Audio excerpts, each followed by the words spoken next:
No coração do livro mais enigmático da Bíblia, o Apocalipse, existe um capítulo que intriga teólogos, historiadores e estudiosos há séculos. O capítulo 17. Ele fala de uma mulher misteriosa, sentada sobre uma besta de 7 cabeças e 10 chifres. Seu nome? Babilônia, a Grande. Mas quem é essa mulher? E por que ela carrega tantos símbolos sombrios e poderosos? Ela é descrita como vestida de púrpura e escarlate, adornada com ouro, pedras preciosas e pérolas. Na mão, um cálice de ouro cheio das abominações e impurezas da sua prostituição. E em sua testa estava escrito um nome: Babilônia, a Grande, a mãe das prostituições e das abominações da terra. O apóstolo João, ao ver essa mulher, fica maravilhado. E o anjo que o guia diz: Por que te admiras? Eu te direi o mistério da mulher e da besta que a leva. E aqui começa a revelação. Essa besta tem 7 cabeças, que são 7 montes, e também 7 reis. 5 já caíram, um ainda existe e o outro ainda virá por pouco tempo. Mas por que a Bíblia usaria tanta linguagem simbólica? Porque talvez o que está sendo revelado aqui não seja apenas do passado, mas do futuro. Ao longo da história, a imagem da mulher sobre a besta tem sido associada a impérios, religiões, sistemas econômicos e ideologias globais. E se Apocalipse 17 estivesse descrevendo um sistema de poder que ainda atua nos bastidores do mundo? Vamos parar e pensar. Ela é chamada de a Grande Babilônia. A Babilônia bíblica foi símbolo de dominação, orgulho e idolatria. Foi um império que escravizou povos e tentou apagar suas identidades. Hoje, muitos associam a Nova Babilônia a sistemas modernos de controle, mídia, bancos, governos supranacionais. Seriam eles parte desse mesmo espírito? A mulher está embriagada com o sangue dos santos e dos mártires de Jesus. Isso sugere perseguição e manipulação contra aqueles que buscam a verdade. Ela não é apenas um símbolo de imoralidade. Ela representa o uso do poder para enganar, dominar e destruir.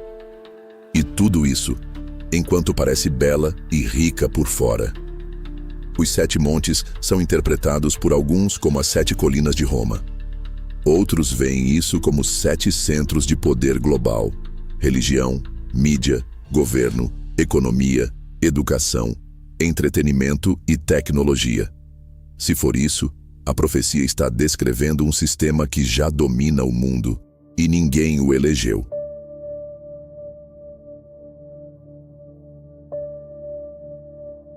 Essa mulher misteriosa não age sozinha. Ela está montada sobre a besta, o que nos leva a entender que há uma colaboração entre religião e poder político. Ela representa a sedução espiritual e moral, enquanto a besta representa o domínio militar, econômico e institucional. Juntas, elas formam um sistema completo de controle, visível e invisível. E se esse sistema estivesse operando hoje, de forma disfarçada, nas instituições que governam o mundo?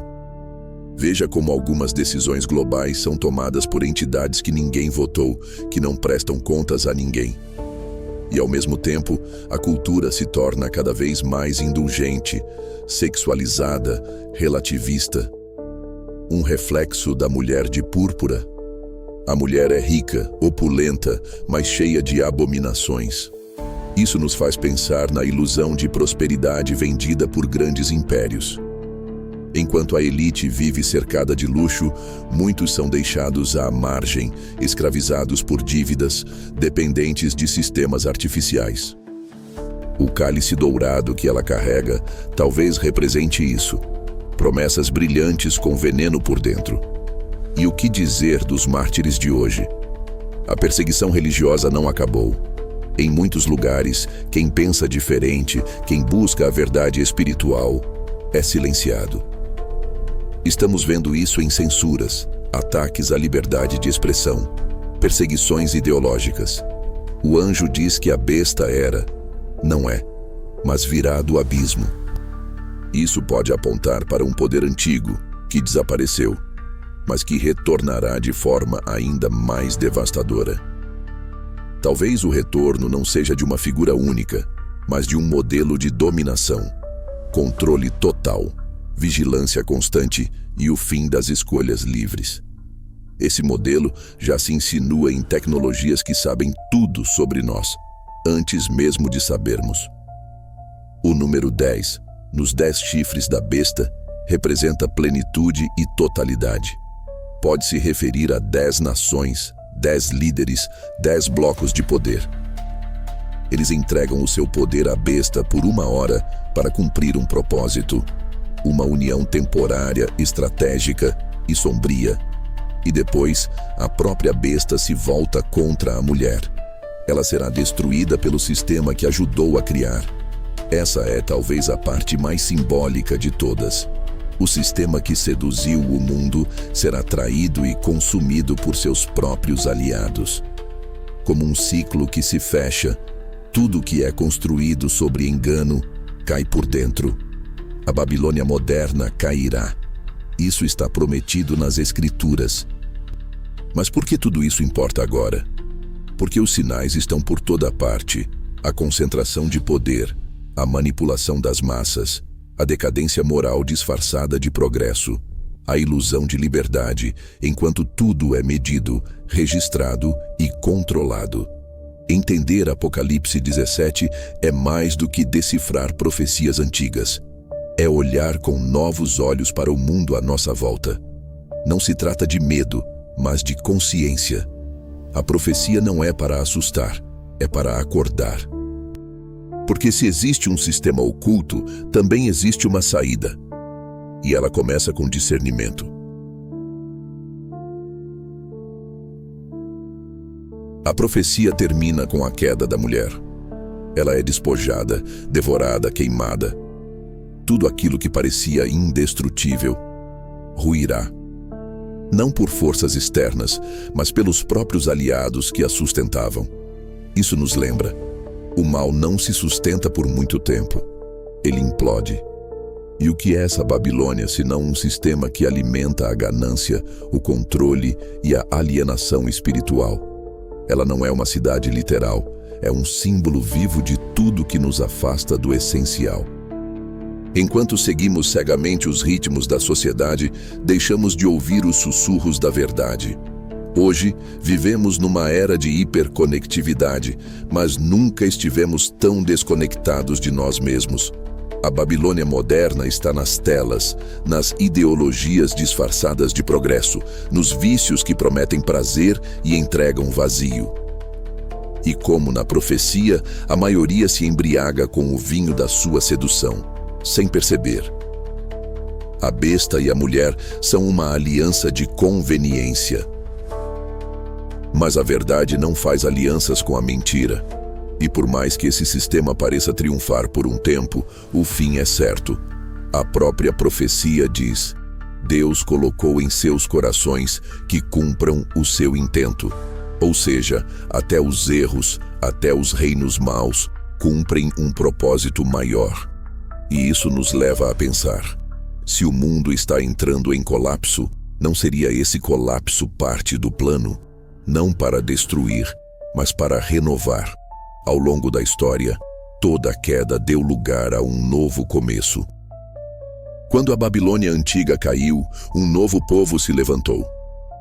Quando impérios ruíram, surgiram novas consciências. A destruição, muitas vezes, é o grito final antes do despertar. A besta que era e não é, mas há de vir, pode ser interpretada como o ciclo eterno do poder corrompido. Governos que mudam de nome, mas não de essência. Eles ressurgem em novas formas: tecnologias, instituições, sistemas de crédito, redes invisíveis.